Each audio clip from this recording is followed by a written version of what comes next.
Hey, what's up, guys? I recently have gotten a chance to play 6 Days in Fallujah as a follow-up to, the video I released previously talking about the game before it had come out and the controversies that surround it once again as it was nearing completion. The game came out in early access. I got a chance to play it for a while. I have some thoughts on it, especially after listening to Jamie Griesmer and Pete Tampte's interview on The Fourth Curtain, which is Alex Seropian's podcast about video games. Alex Seropian was a founder of Bungie, who made Halo, my favorite game of all time. There is a lot of Bungie and Halo DNA in this game, and listening to them all talk about it together, it got my gears spinning about it a bit as well. 6 Days in Fallujah is a war video game that is one of the first non-fiction modern war video games that truly captures the horror of war. The game is created by none other than ex-Bungie stars like Jamie Griesmer, Marty O'Donnell, and Peter Tampte, who did work for Bungie for a time. They aim to depict the real-world stories of veterans from the conflict in an effort to give players an opportunity to empathize with real combat veterans from the U.S. Battle of Fallujah, Iraq. The game has been in development for almost 20 years, fraught with PR nightmares that led to its initial investor, Konami, pulling out of the project and the original development studio closing down. All these years later, Tampte assembled a new all-star team to try to bring the project to life once again and do the veterans' stories justice. With the game released in early access and ample playtime under my belt, I can safely say that 6 Days in Fallujah is not a fun game, and that's the point. Now, this is incredibly ironic since the design lead is famous for his pull quote. In Halo 1, there was maybe 30 seconds of fun that happened over and over and over and over again. So if you can get 30 seconds of fun, you can pretty much stretch that out to be an entire game. This game aims to make the player feel scared, bewildered, and fatigued, just like the real soldiers who served in Fallujah, Iraq. It doesn't aim to glorify the war crimes or glorify the bloodshed or even glorify the military-industrial complex like its modern war contemporary games have. It may be hard to believe that some of the same crew responsible for the power fantasy sci-fi military arcade shooter Halo is some of the same crew now overtly attempting to make a modern shooter that does not constantly drip feed the player with amazing wow moments and power fantasy slaying. No, in this game you are very human, very vulnerable, and it's hard not to bear that in mind every time you have to kick in the door to a dark room, not knowing who or what is on the other side. As you round every corner, clear every room, and sweep every city block, you are hyper aware of the mortality of yourself and your squad mates. One stray unlucky bullet and it could be over in an instant, jeopardizing the lives of your team and jeopardizing the success of the mission. There is no power fantasy Rambo run and gun here. In fact, you could say that this is a powerless fantasy. If you wanted to know what it felt like to watch one of your teammates bleed out across the street from you as you are powerless to help them because attempting to do so would result in you dying in vain to the same hidden sniper perched blocks away, then this is the game that will deliver that crisis in spades. There isn't a scenario where you rush the building and blow up the sniper with a cool volley from your grenade launcher to exact revenge for your fallen comrade. No, the rules of engagement in this mission prohibit you from even killing this sniper. You are forced to deliberately allow the sniper to get away with killing your teammate as you simply fulfill the remaining unrelated aspect of your mission and then leave. There is no conclusion. There is no climax. Your friend is dead. Military protocol and humanitarian rules said you can't do anything about it and you have to leave and deal with that. You are fighting in a war with extremely complicated geopolitical issues, not the least of which includes the issue that you and your squad never should have been in this Iraqi city in the first place. Given that fact, everything that ensues after you are forced to step foot into that city is going to be an extremely untenable effort to capture a foreign city in the most humane way possible. And spoiler alert, you cannot capture a foreign city in a war humanely. These stories will not be about triumph of good versus evil. So when you breach a door and a scared, anxious trigger finger kills a non-combatant, as a player sitting in your computer chair in your house, you have two thoughts. The first is, I'm glad I'm not dead now, and the second is, I'm really sorry this innocent person is dead now. These inevitably tragic and horrible things happen, and they did happen, make no mistake of that. In war, these things happen. There is no gentle war. So instead of going the route of Call of Duty and Battlefield, where we are clearly invading these foreign countries that look just like they do in real life but with changed names and depict battles with altered preferred outcomes, 6 Days bears it all, and in all of its ugliness. The often squeaky clean depictions of Call of Duty and its counterparts remove the moral dilemma that is the real focal point of all of our modern conflicts, thus rendering them toothless, substanceless, and far more problematic than the likes of a game trying to tell the stories of veterans in an effort to show players how truly terrible and not fun war is. And one of the only things that is consistently fun and enjoyable, if it's even appropriate to really use that word here in this context, is getting to meet up with and communicate with and fight alongside and work with randomly matched teammates that you'll get, where in the cooperative mode, teamwork is so paramount and so essential, it is impossible to successfully complete missions almost without communicating with your team of squad mates. The way the game is designed, it makes it so that everybody pretty much has to use open mics, and the mics are open. There isn't even push to talk really. It will allow you to speak freely at all times in proximity chat, and then there is a push to talk function for radio chat where you can communicate with everybody no matter how close or far they are to you over the radio with full like auditory cues and sound design that is very immersive and things like that. It is a difficult challenge to complete in a lot of these scenarios with these games. Like it's not an easy game. The time to die is very, very, very instantaneous. Like one wrong move and you're pretty much gone. And so, and you have limited finite resources, you have limited respawns, you have a limited small amount of teammates. And so you're really left with like, you have to approach things very strategically and methodically and intelligently with good tactics, with precision and accuracy, and there's no room for error. And if there is an error, someone will probably die. The teamwork is so paramount, and so you end up like going through this very difficult challenge with a very small group of people that you're all talking the whole time and communicating with, and maybe joking around or whatever, and someone is going to like fall into a leadership role, someone's going to start calling the shots, other people are going to fall in, like, and you're going to work together and you're going to try to do this really difficult thing, win or lose. By the end of it, like you have like a sort of like camaraderie, you know what I mean? Like it's hard not to, as you go through this difficult challenge together, trying to survive, trying to do it successfully, you end up, forming a camaraderie with these people that you just played this mission with. And, maybe you stay partied up and you keep going. Maybe you make new friends. Maybe you add each other to your friends list. 6 Days even has that, where that's like this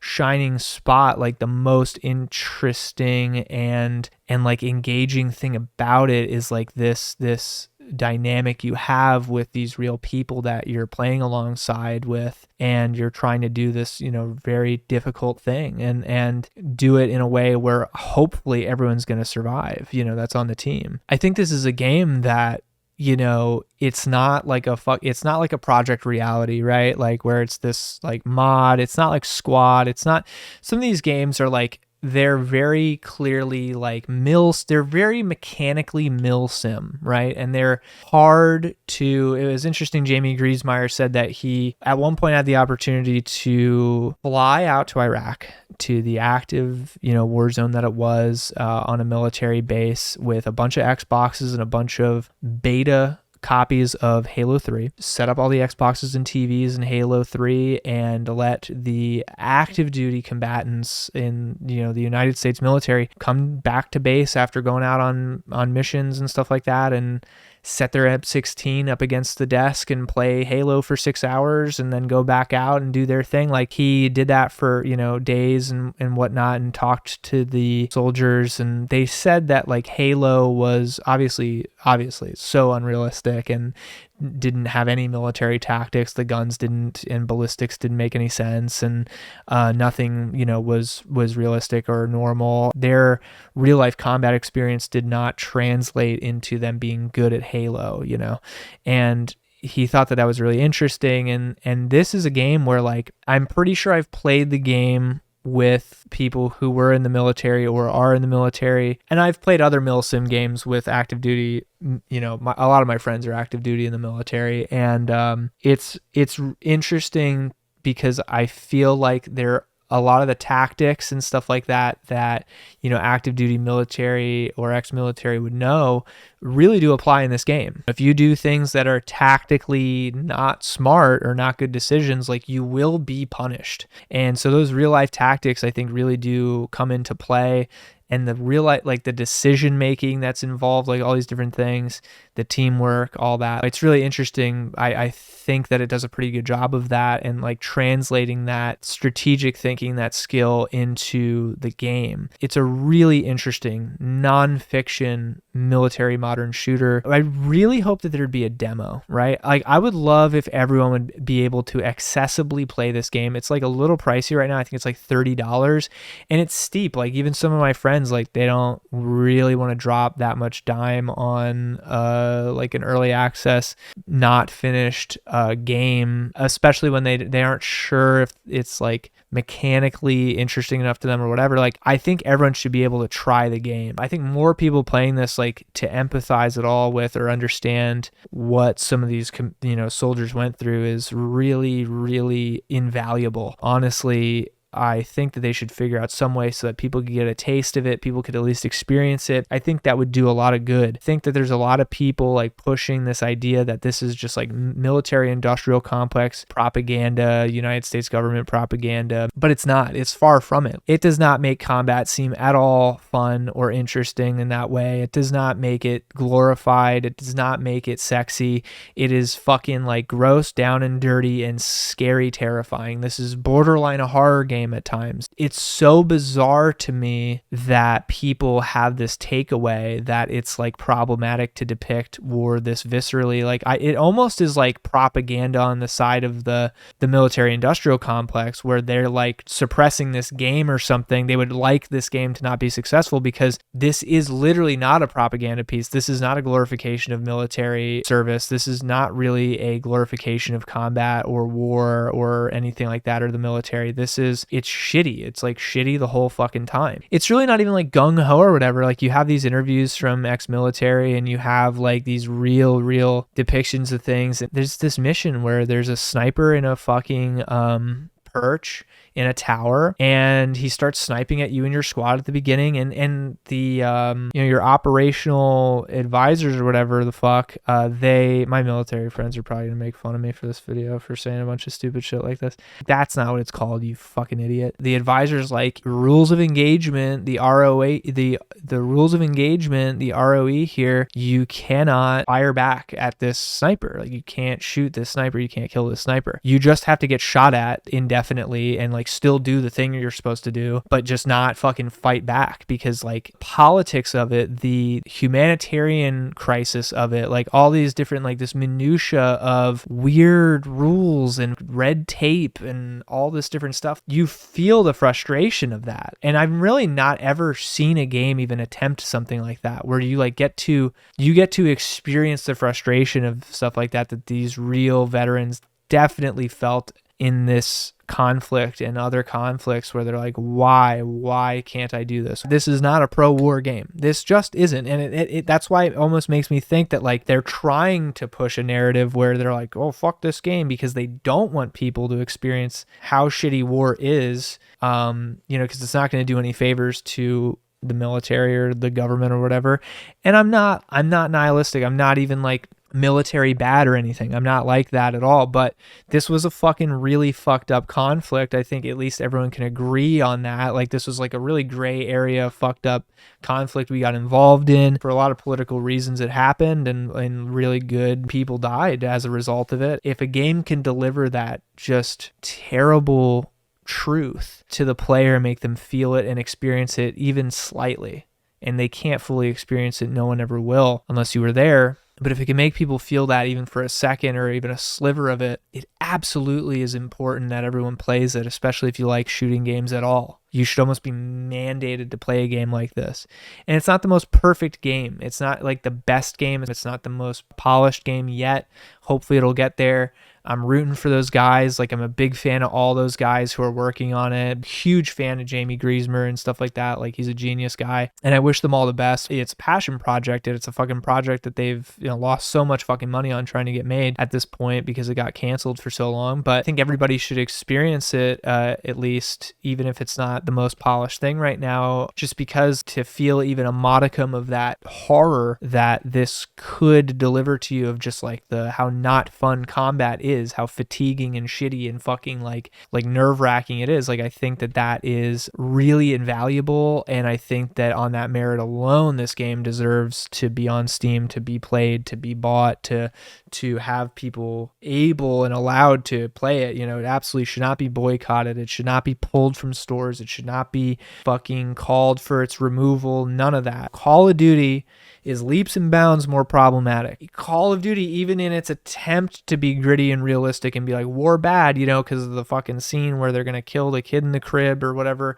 even with all that, they still are like recontextualizing and like warping real world events still to like make America look good, to make the military look good. And I'm not saying the military doesn't deserve to look good. Like, it's a really complicated thing, man. We have not always been involved in like the most altruistically good conflicts, but we also do and have done good things, so, and there are a lot of amazing, heroic, amazing, talented servicemen and women who have fought, have died, have given their time, their life, have sacrificed everything for the freedoms that we have, for what we have now, for the safety and everything that we have. And none of that's bullshit. None of that's propaganda. I mean, that's fucking real, dude. And these people, they do what they have to do. And when our government wages a fucking shitty war, it's not the fault of the servicemen and stuff like that they have to fight it. They don't get a fucking say in it. Like, they don't choose.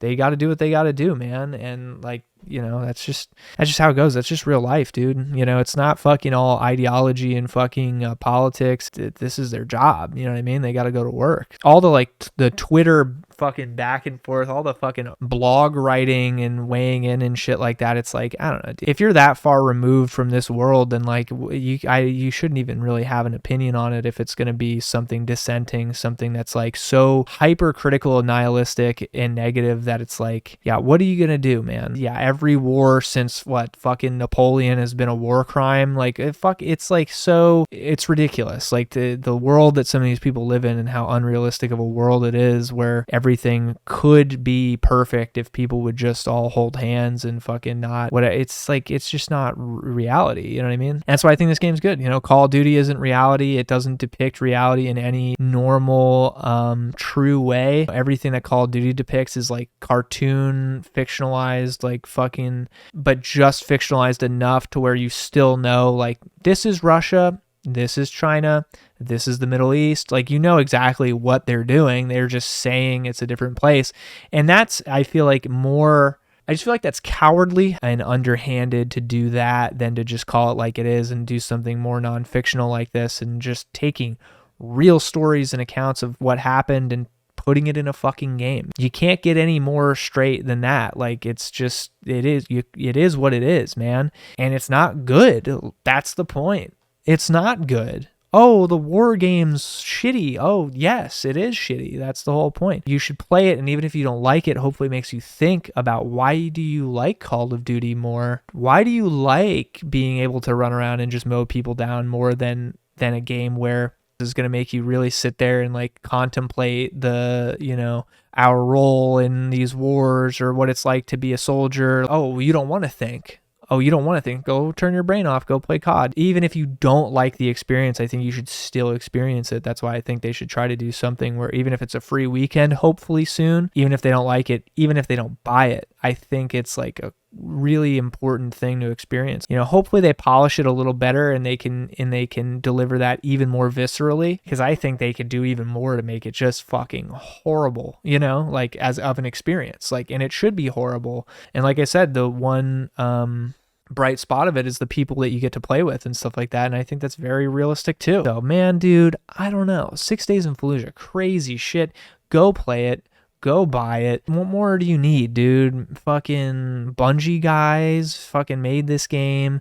It's a passion project. They fucking lost money on this thing trying to get it made because they believe in it so much. It's a good message. It's got real interviews in game of and from these veterans, these amazing people who served and lost life and limb. So man, just fucking go play it, dude. Or at least don't talk shit about it. Especially if you don't know shit about the military, if you don't know shit about what it's like to serve, if you don't know shit about this conflict, if you don't know shit about any of this, or even how hard it is to make a fucking video game, maybe just shut the fuck up. You know what I mean? Maybe write your blog about something else or your tweet about something else. I don't know.